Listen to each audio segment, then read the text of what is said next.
Bienvenidos a un capítulo más de Los Niños X. El día de hoy me acompaña nuevamente Hugo Villesmay, director general de actividades cinematográficas de la UNAM y por consecuencia de la Filmoteca. Y bueno, pues una gran trayectoria. Me llama muchísimo la atención y no te lo pregunté en la otra ocasión. Abogado especialista en derecho de entretenimiento. Yo hubiera pensado en derechos de autor, propiedad intelectual. ¿Va más o menos por el mismo camino?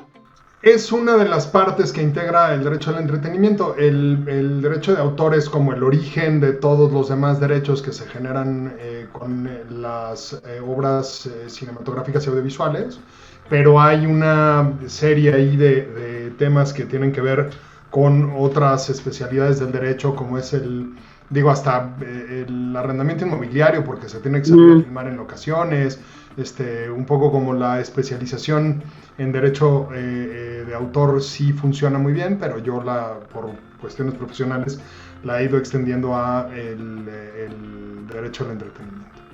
Y a la gestión, creo, mucho que ver, ¿no? En la También gestión. sí, he trabajado en diferentes entidades públicas, en el IMCINE, en la Comisión de Filmaciones y ahora pues muy privilegiado de estar trabajando en la Universidad Nacional. Bueno, y las mujeres pensamos que muy privilegiado de haber trabajado con Brad Pitt, por ejemplo, en Troya, o con Antonio Banderas, en La Leyenda del Zorro. La pregunta obligada que te hace todo el mundo, ¿y qué tal? ¿Y qué tal te fue trabajar con ellos dos? Pues uno los ve poco y a las carreras. El trabajo en el cine es un trabajo industrial muy pesado, en el que además las diferentes especialidades tienen sus propias áreas de trabajo. Mi experiencia con los dos, en lo poco que los pude tratar, es que son personas muy amables, muy gentiles.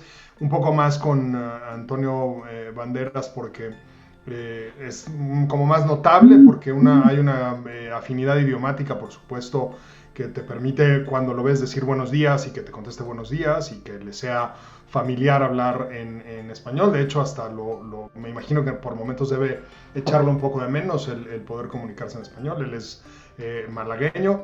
Además es todo un caballero español, es un tipo con unos modales exquisitos y se nota. Y por supuesto, pues el caso de Brad Pitt también es un tipo que en lo que me tocó verlo y convivir con él es un tipo muy profesional, muy hecho a lo que viene a ser y conocedor de lo que viene a ser. Y entonces, pues esa es mi experiencia con ellos dos. ¿Qué pasa? Específicamente el tema del día de hoy en Los Niños X es que regresa La Casa de Papel. Y La Casa de Papel es única y exclusivamente para mí un representativo de cómo está evolucionando la industria de la producción cinematográfica. Anteriormente veíamos a los estudios, a los grandes estudios, a los tradicionales con los que tú también has trabajado, hacer toda su preproducción, producción y todo su trabajo de distribución de sus materiales. ¿Y a dónde íbamos? Al cine, que es una de las poquísimas cosas que extraño yo ahora con la pandemia, el cine. ¿Qué pasa ahora cuando llegan plataformas digitales o estudios o esas plataformas contratan estudios, pero al final del día uno entiende como películas que se hacen en Netflix, en Amazon y en las diferentes plataformas? ¿Qué pasa? ¿Cómo es posible que ahora una plataforma a la que todo mundo tenemos acceso por 100, 150, 200 pesos de suscripción mensual, tenemos derecho a cientos de películas contra toda la inversión de un estudio que hace cine tradicional? Es decir, ¿cómo le hace un estudio tradicional y cómo le está haciendo ahora Netflix, por ejemplo, para hacer La Casa de Papel, para la cuestión de costos de operación? Es Netflix lo que logra hacer es crear un mercado en el que esos costos de producción están de algún modo garantizados de manera previa. El modelo de suscripción parece tener una recaudación menor porque una suscripción al mes te cuesta quizá lo que 10 o 12 boletos de entradas al cine, Pero si lo piensas también está significando 10 o 12 boletos de entradas al cine en familias que no necesariamente compraban 10 o 12 boletos de entradas al cine, sino que compraban, a lo mejor iban un fin de semana y luego dentro de 6 semanas iban a ver otra película, ¿no? Entonces hay ahí un flujo efectivo que es muy grande y que está muy bien. Además a mí me alegra mucho porque además lo multiplican por una economía de escalas muy notable. La misma plataforma que funciona para mandar tus contenidos en México funciona para mandar tus contenidos en todo el mundo. La plataforma en esencia no cambia, lo que cambia de repente son los idiomas, algunas restricciones de algunos contenidos que tienen que bajar porque no tienen los derechos universales, que ya los están empezando a comprar para todo el mundo, pero en realidad lo que cambia es esa parte. Significa también que lo que sucede pasó algo parecido por ahí de mediados de los 80, principios de los 80 quizá, cuando nacen en el esquema de televisión de pago, de televisión suscrita, que era las grandes cableras de ese tiempo, que nacen estos como servicios premium, que nace HBO, Cinemax, Showtime, ¿no? Los diferentes servicios premium, incluso nace el Warner Channel, nace el canal de Sony y empiezan a nacer estos servicios. Primero hay una como gran ampliación de oferta porque pues hay un montón de ventanas más abiertas. Esa oferta primero tiene como una calidad estándar, luego baja y luego se estabiliza tanto en la cantidad de consumos como en la cantidad de oferta disponible. Y entonces hoy tú ya tienes de manera gratuita un montón de películas que antes no tenías en las suscripciones de cable, pero hay otra cosa que es el premium, que ese te cuesta aparte en las suscripciones de cable. Yo creo que va a pasar un poco así. Ahorita creo que estamos en el momento en el que la producción se está estandarizando y está llegando a un rasero en el que todas las ofertas se parecen mucho las unas a las otras, que justo las ofertas que están ofreciendo, que están proponiendo contenidos distintos, que están proponiendo películas más interesantes o series más interesantes, están empezando a generar como tracción para volverse financieramente viables. Y que tarde o temprano va a pasar que nos vamos a quedar igual que cuando pasó con las grandes cableras, que nos vamos a quedar con 3 o 4 grandes concentradores de toda esa oferta y habrá por ahí algunas ofertas muy especializadas, más atractivas que para ciertos mercados, pero aún así minoritarias. Creo que por ahí va a ir el camino. No tengo una bola de cristal, supongo que me estaré equivocando en muchas cosas que digo ahora, pero lo que sí es que el modelo va a convivir. Las salas cinematográficas no van a desaparecer, seguiremos yendo porque hay muchísimas razones para ir a las salas cinematográficas que tienen que ver con el no estar en casa, precisamente el no estar en casa. Ahora que hemos pasado tanto tiempo recluidos, se nos ha hecho más llevadero porque están las plataformas, pero al final sí queremos salir de casa y queremos ver cosas fuera de casa. Creo que la experiencia viva va a empezar a adquirir un valor extraordinario ahora que ya estemos todos vacunados. Pero junto con eso, pues es muy divertido ver series. Tiene una experiencia distinta. Hay una parte menos cinemática, si me permites la expresión. El cine es un lenguaje que habla con imágenes concatenadas en periodos temporales específicos, ¿no? O sea, uno empieza a ver una película y la película se acaba. La serie de repente tiene mucha más flotabilidad, habla menos en imágenes, habla más en diálogos.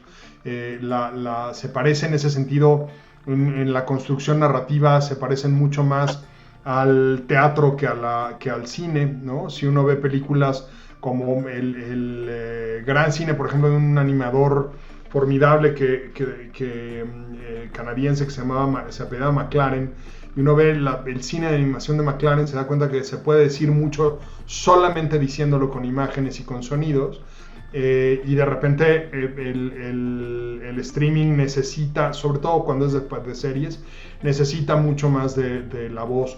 Por eso se parece más al teatro y por lo tanto se parece también más a la telenovela. Tú bien lo acabas de decir, contar una buena historia. La Casa de Papel se estrena en mayo del 2017, ganó un premio Emmy en el 2018. Antena 3 inició con este proyecto, después lo compré en Netflix, y es la serie de habla no inglesa más vista en esta misma plataforma, y dicen que el overol rojo con la máscara esta de Dalí se convirtió en uno de los disfraces más populares en los últimos años, una serie donde te hablan un poco de que los ladrones son los buenos, se podría decir, este robo a la casa central, y bueno, yo creo que también refleja un poco o un mucho el desencanto hacia el poder. Yo quise poner de ejemplo esta serie, ¿por qué? Porque se acaba de anunciar recién el día de ayer, si no me equivoco, en estos días, el estreno de la quinta temporada y cierre de esta tan comentada producción. ¿Tú tuviste oportunidad de verlo? ¿Eres fan? ¿No eres fan? Porque de alguna manera... Fan. ¿Sí eres fan? Sí, soy muy fan. Estamos esperando en casa la última entrega, con muchísimas ganas. Éramos muy fan, especialmente de Nairobi. Me parece un personaje tan redondo, pero además interpretado con tanta dignidad y con tanto salero por la actriz que lo hace, que nos volvimos muy fans muy rápido de la serie. ¿Tú por qué crees? ¿Tú por qué crees que se volvió en este fenómeno? Bueno, de hecho ya hasta se estrenó también su documental, ¿no? La Casa de Papel, el fenómeno. Porque la historia está muy bien construida, en especial las primeras 2 temporadas son muy sólidas. La intriga, o sea, ¿qué es lo que te permite un modelo como tan arquetípico como el de los disfraces? Pues que justamente te permite entrar, creo, a revisar esos arquetipos y, como pasa un poco con la lucha libre, a poner esos arquetipos en ti mismo.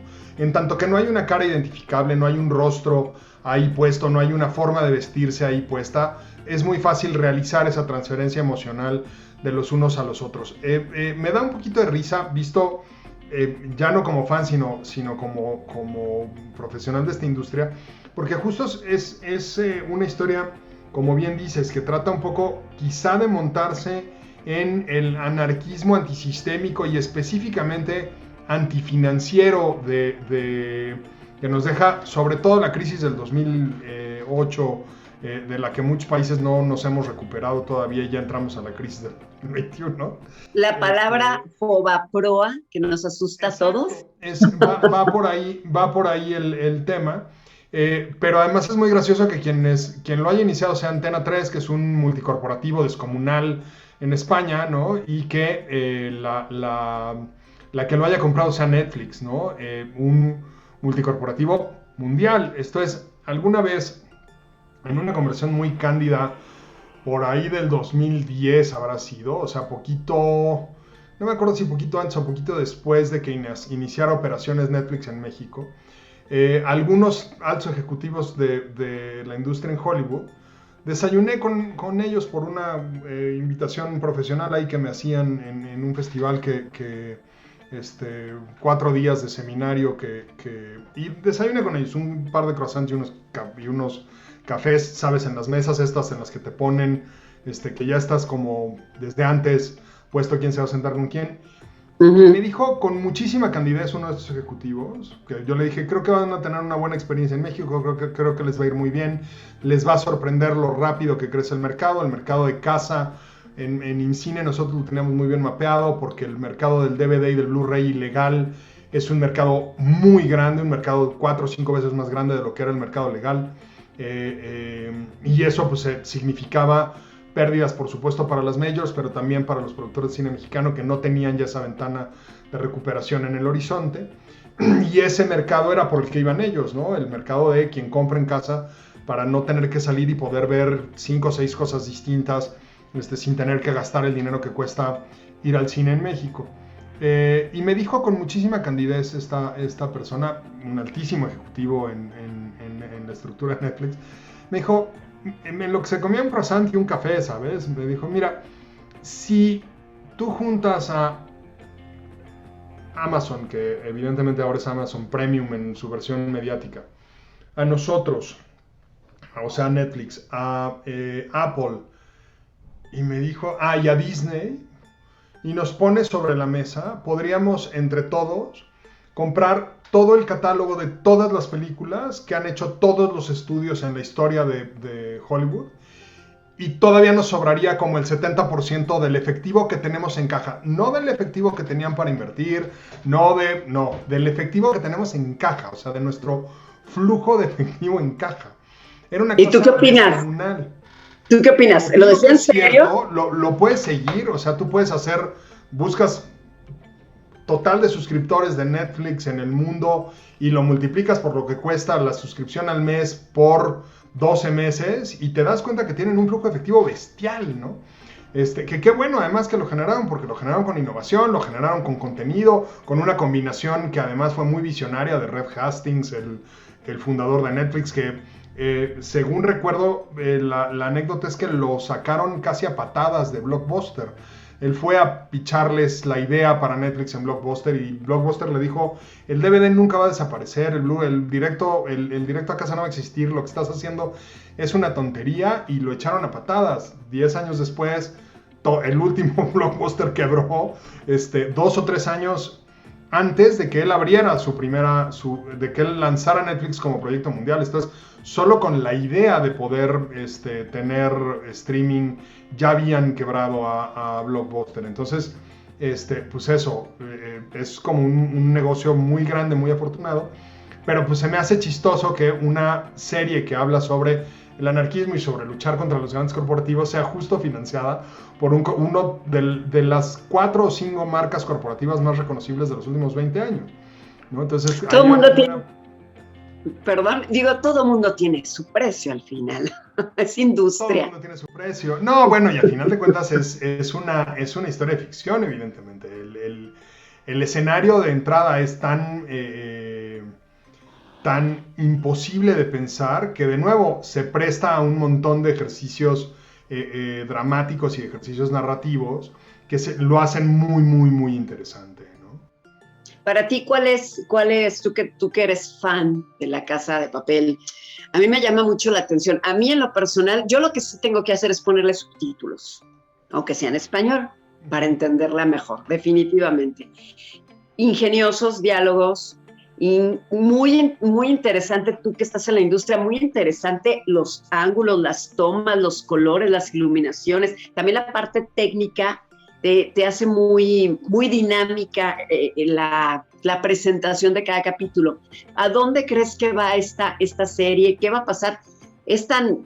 Ha tenido tanto éxito que el día, en alguna de los estrenos, tú lo debes saber mejor, alguno de los estrenos, pues tuvo tantas vistas o tanta auditorio que única y exclusivamente se compara con Game of Thrones, que también es todo un fenómeno. ¿Para dónde va La Casa de Papel? ¿Qué va a pasar con los protagonistas? ¿Cómo ves este final de temporada para todos aquellos fans?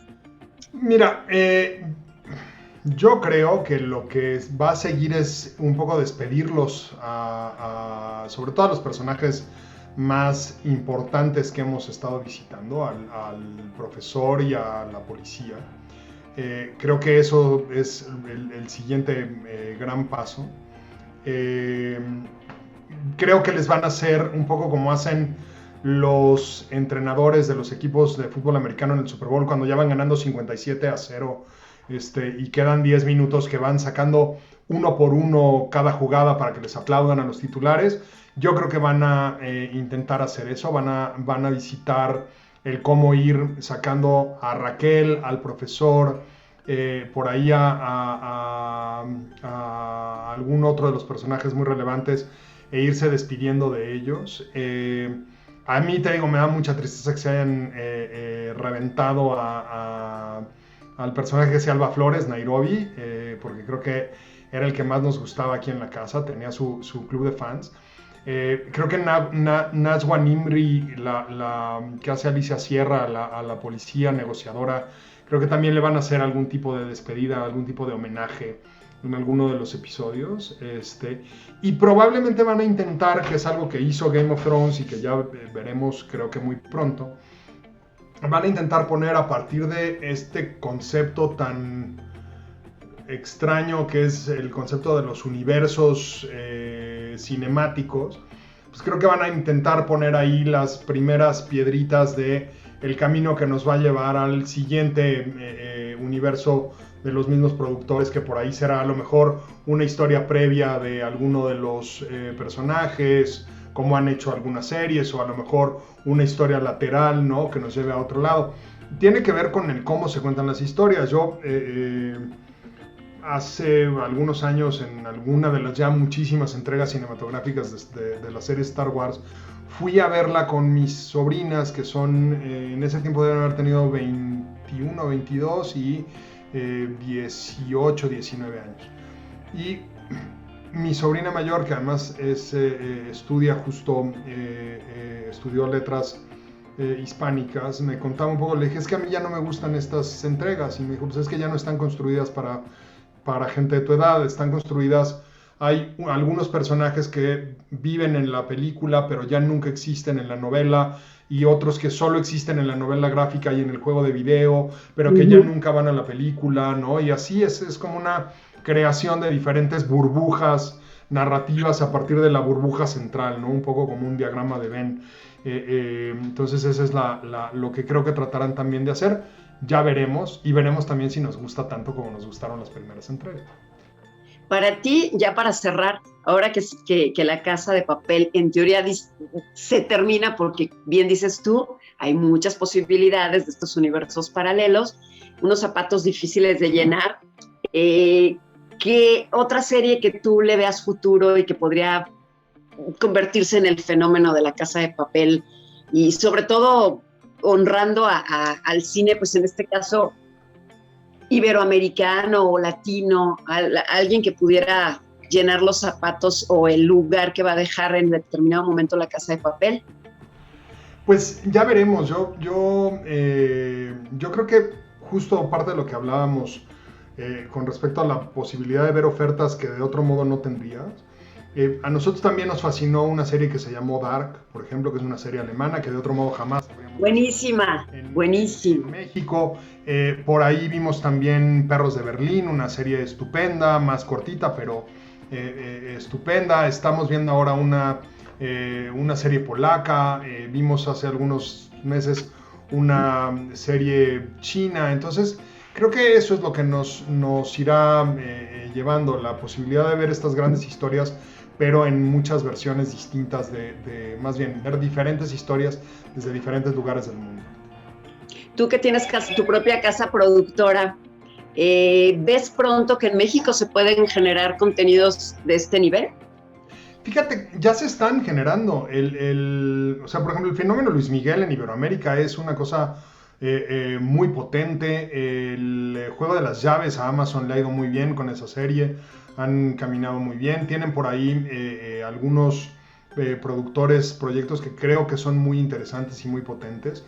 Lo que nos faltará quizá un poco será entrarle a la gran tecnología de los escenarios virtuales y los grandes planos en green screen y en ese tipo de tecnologías, y construir esas historias a lo largo, por supuesto, hacer muy buenas series, pero también a lo ancho, o sea, darles como una vida más allá de la serie, y creo que eso empezará a pasar ya también muy pronto con lo que se está produciendo en nuestro país. Ya les tocó ver a mi hijo salir por acá.